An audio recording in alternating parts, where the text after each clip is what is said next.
할렐루야. 담백한 맛을 자랑하는 생수와 같은 하나님의 말씀을 묵상하는 365일 성경 통독 시간입니다. 오늘은 창세기 34장, 35장, 36장의 말씀을 묵상하고 365일 가운데 12일째 말씀 통독이 되겠습니다. 여러분 성경 다 가지시고 펜도 지정하시고 창세기 34장을 펼치시겠습니다. 저는 여러분의 개인 성경 과외 교사로서 하나님의 말씀을 이렇게 매일같이 함께 하게 돼서 너무 기쁩니다. 우리가 그 헬스클럽에 가면 사람들이 육신의 건강을 위해서 열심히 몸을 단련하잖아요. 영혼도 마찬가지예요.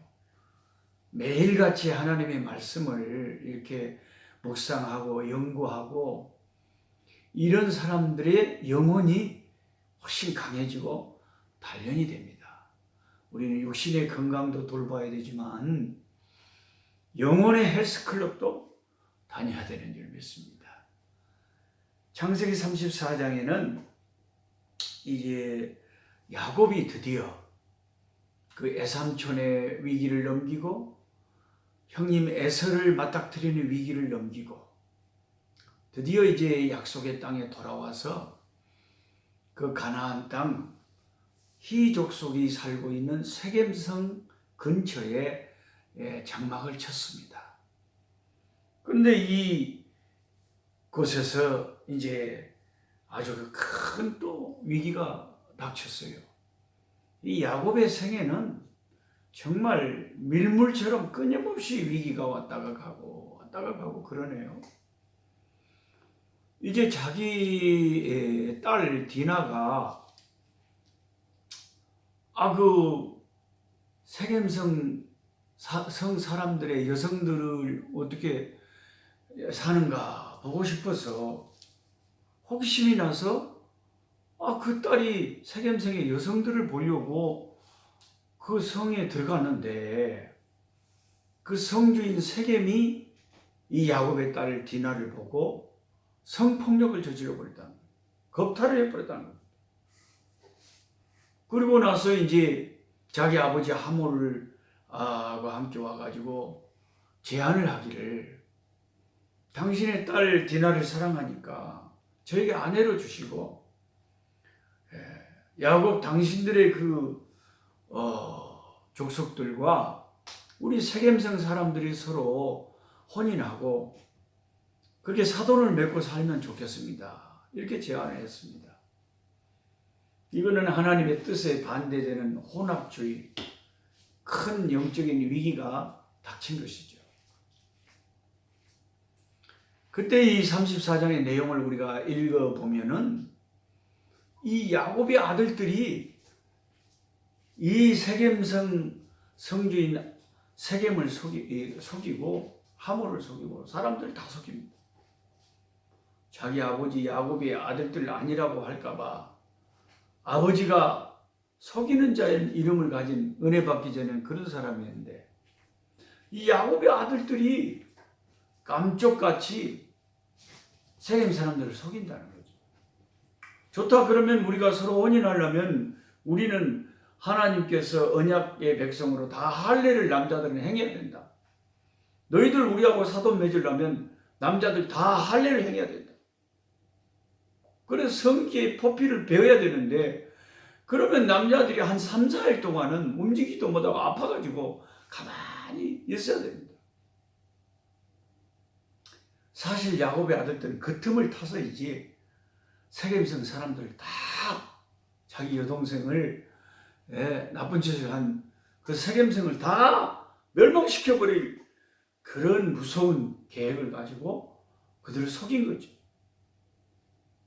그래가지고 세겜성 사람들이 그 제안을 받아들여서 남자들이 다 할례를 받고 몸이 아파서 치료를 그 기간을 가질 때에 가장 이제 앞장서서 가서 세겜성 남자들 다 죽여버린 사람이 둘째 아들 시므온과 셋째 아들 레이였습니다. 왜냐하면 레아가 난 그 아들들이 루벤과 시몬과 레이와 유다와 또 다른 두 아들들이었는데 그 자기 친어머니에서 난 자기 젖동생이 디나였거든요. 그러니까 이 두 오빠는 내 여동생을 건드린 이놈들 내가 가만둘 수 없어. 이렇게 해가지고 앞장서서 시몬과 레이가 앞장서서 그냥 막 가서 사람들 다 죽여버려. 그래 이제 그 아버지 야곱이 자기 아들들이 저지른 그 사건 때문에 엄청나게 위기에 처하게 됐습니다. 그때 얼마나 그 두 아들 시몬과 레이가 이 아버지에게 큰 상처가 됐으면 나중에 창세기 49장에 아버지 야곱이 죽을 때 그 아들들을 축복하는 유언을 남길 때 시몬과 레이는 아예 일절 야곱이 축복하지 않고 그들의 그 사람 죽이는 모의에 동참하지 말라 그러면서 그들에게는 일절 한번 축복의 말을 하지 않았습니다. 얼마나 그 아버지 야곱의 마음에 큰 상처를 이 자식들이 남겼으면 그렇겠습니까? 우리가 이 창세기 34장에 야곱 가문에 닥친 이 세겜성에서의 위기를 보면서 우리가 생각해야 되는 교훈이 있습니다. 여러 가지가 있지만 첫째는 디나가 그 세상에 대한 호기심 때문에 너무 위험한 일을 자초했다는 겁니다. 아버지와 그 오빠들과 함께 조심스럽게 만약에 함께 그 세겜성의 여자들을 보러 갔다면 이런 일이 안 벌어졌겠죠. 근데 젊은이들은요 아주 모험심이 많아가지고 부모한테 오빠들한테 말하면 또 못하게 할까 봐서 그냥 혼자 빠져나가가지고 아이고 뭐 내가 뭐 그쪽 구경 좀 하고 오겠다 하고 위험한 줄 모르고 호기심을 가지고 거기 세상을 보러 가겠다고 한 것이 그게 참 문제였다는 겁니다. 오늘 또 우리가 하나님의 사람들이 세상에 너무 호기심을 많이 갖는 신자들이 있어요. 그게 믿음의 사람들과 함께 조심스럽게 신앙에 우리가 걸음걸이를 걷지 않으면요 내 마음대로 세상 것 함부로 가까이 하다가 큰 위험을 자초할 수가 있다는 것을 우리가 참 조심해야 되는 교훈으로 오늘 말씀 속에서 삼아야 됩니다. 그래 이제 그 어마어마한 이제 사건을 겪고 이제 위기가 닥쳐서 야곱이 이제 창세기 35장에 가면 자기 가족들에게 이 큰일 났다 싶으니까 전에는 야곱이 야복 나누어서 철야를 하면서 하나님 앞에 매달렸지만 이제는 너무 이제 그 세겜성의 멸망을 듣고 다른 가나안의 원주민 족속들이 가만히 있겠습니까? 야곱이라고 하는 그런 이 생각지 못한 이런 족속들이 나타나서 우리 원주민인 세겜성 사람들 다 죽였어. 이런 나쁜 놈들인가 해가지고 이제 세겜성과 연관된 다른 가나안 원주민들이 연합을 해서 언제 이제 야곱의 가족들을 공격해서 다 쓸어버릴지 모를 그런 어마어마한 위기에 처하게 된 것입니다. 그래서 야곱이 이 위기에서 생각한 것이 전에 자기가 형님의 살해 위협을 피해서 이제 외삼촌 집으로 도망갈 때 베델에서 나타나셨던 하나님, 그 하나님을 이제 생각한 거예요. 그때 자기가 소원했지 않습니까? 하나님이 나를 안전하게 돌아오게 하시면 하나님이 나의 하나님이 되시고 내가 하나님 앞에 11조를 드리고 하나님만 섬기겠다고 했으면서도 그것을 까마득히 잊어버리고 있었던 야곱이었습니다. 근데 이제 너무 다급한 위기가 닥치니까 자기가 하나님에게 했던 서원을 기억한 거예요. 하나님은 우리가 서운한 것은 갚기를 원하십니다. 그래서 그 위기가 닥쳤을 때 야곱은 이제 자기 가족들에게 전부 신앙 개혁을 원하면서 너희들 전부 혹시라도 자기 부인들에게까지 이 우상신이나 이방신, 하나님이 기뻐하시는 것들 있으면 다 버려라. 그리고 자기 자신을 다 정결케 해라. 다 정결케 하게 한 다음에 내가 형님의 낯을 피하여 도망갈 때 나에게 나타나시고 나에게 이루하셨던 그 베델로 가서 우리 하나님 앞에 예배를 드리자. 그렇게 회개하는 마음으로 가정의 신앙 개혁을 이끌었을 때 하나님께서 그 고을에 야곱을 공격하려고 하는 다른 족속들에게 두려움을 주셔가지고 또 하나님이 간섭하시고 개입하셔서 야곱을 전혀 손 못 대도록 야곱을 철저히 보호하셨습니다. 그리고 이 35장에 보니까 이제 일어나 베델로 올라가자 하고 이제 가정의 신앙 계획을 일으키는데 베델로 올라갔어요. 가서 하나님 앞에 제단을 쌓습니다. 그리고 그 베델에서 만났던 하나님을 자기 모든 식구들과 그 자기의 모든 그 하인들에게 다 간증하면서 살아계신 하나님을 증거해요. 하나님께 예배드리고 제사를 드렸다는 거예요. 그러면서 그곳 이름을 엘베델이라 그랬다는 거죠. 엘베델이 무슨 뜻입니까? 베델의 하나님이라는 거죠. 베델에서 나에게 축복을 약속하셨던 그 하나님,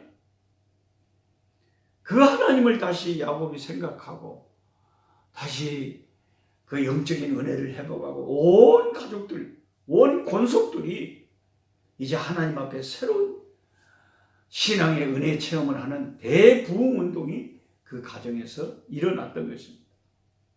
엘베델의 축복이 나타났어요. 그때 하나님이 엘베델에서 다시 나타나서 축복을 약속하시는 내용이 36장에 자세히 기록되어 있습니다.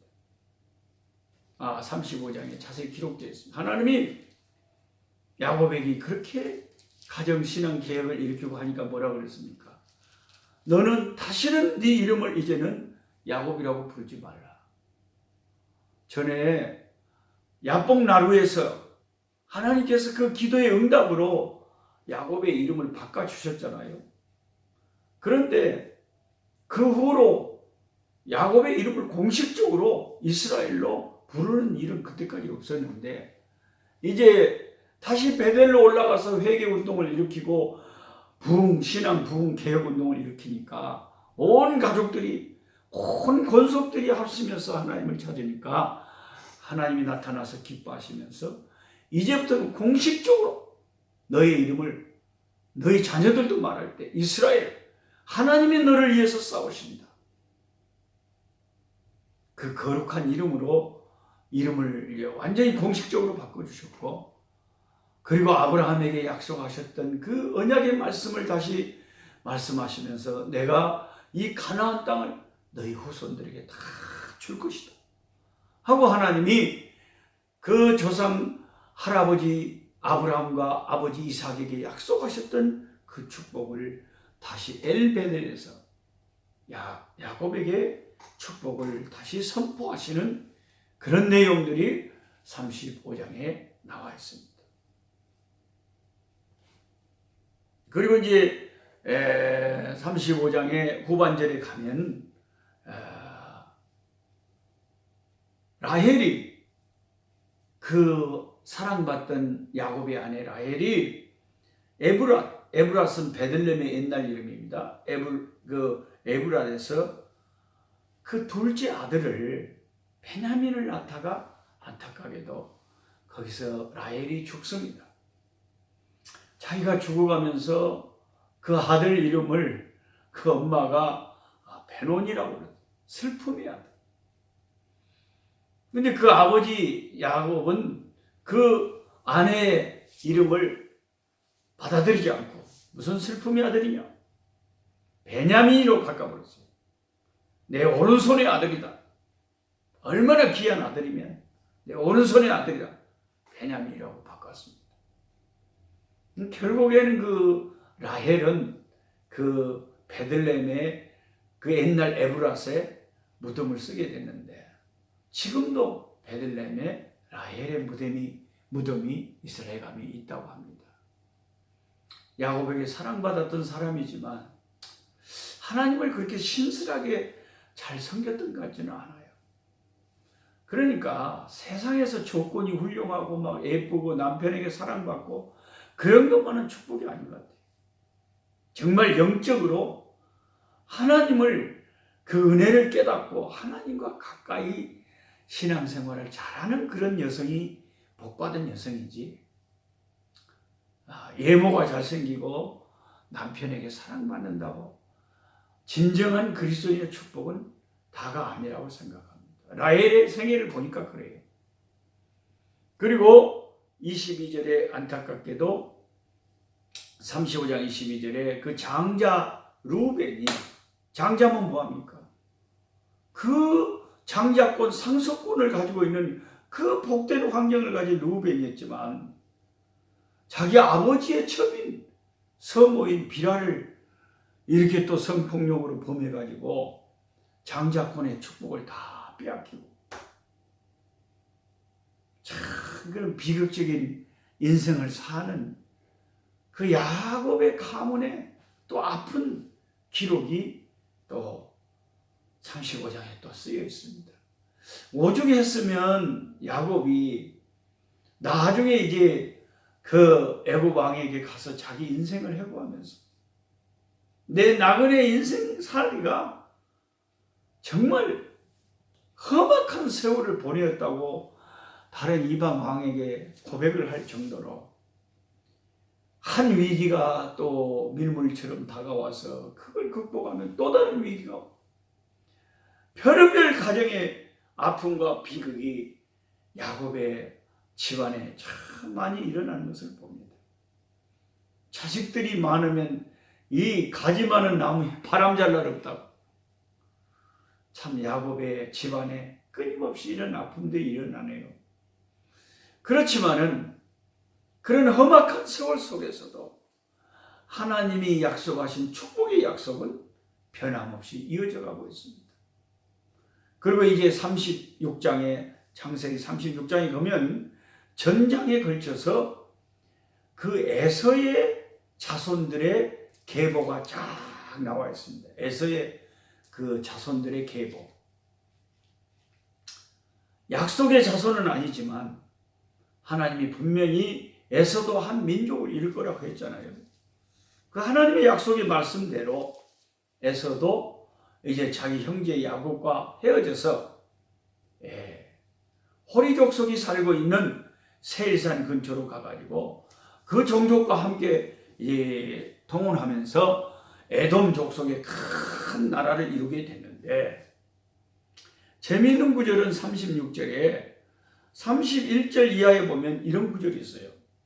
이스라엘 자손을 다스리는 왕이 있기 전에 에돔 땅을 다스리던 왕들은 이러하니라.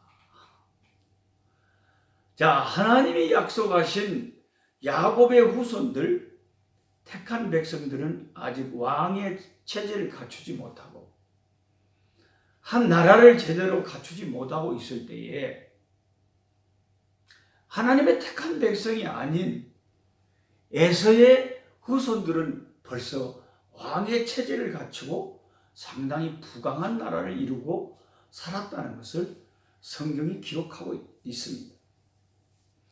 그러니까 여러분, 이 세상에서는요, 예수 믿는 저와 여러분들, 그리스도인들, 하나님의 백성들보다 불신자들이 어떤 면에서는 훨씬 더 좋은 조건 아래서 세상의 풍요를 누리면서 그렇게 살 수 있다는 것을 본문이 보여주고 있습니다. 그렇지만 여러분, 이제 37장부터 야곱의 후손들, 이제 요셉이 등장하는 이야기가 나오는데요. 그렇다고 해서 세상의 풍요가 여러분 부럽습니까? 하나도 부럽지 않죠. 세상 사람 날 부러워 아니하여도 나도 역시 세상 사람 부럽지 않아. 예수님의 신부된 것 생각하면 할렐루야 찬송이 저절로 나네. 예수님의 신부되고 하나님의 자녀된 것이 복이지 세상에서 멋지게 사는 거 하나도 부럽지 않아요. 오늘도 여러분 영적인 아브라함의 후손의 자손이라는 영적인 자부심을 가지고 세상 것 부러워하지 말고 삽시다. 기뻐하며 삽시다. 만족하고 감사하며 삽시다. 할렐루야. 이제 내일 또 창세기 37장에부터 펼쳐지는 하나님의 귀한 사람 요셉의 이야기를 또 보면서 은혜를 나누고자 합니다. 감사합니다. 약한 자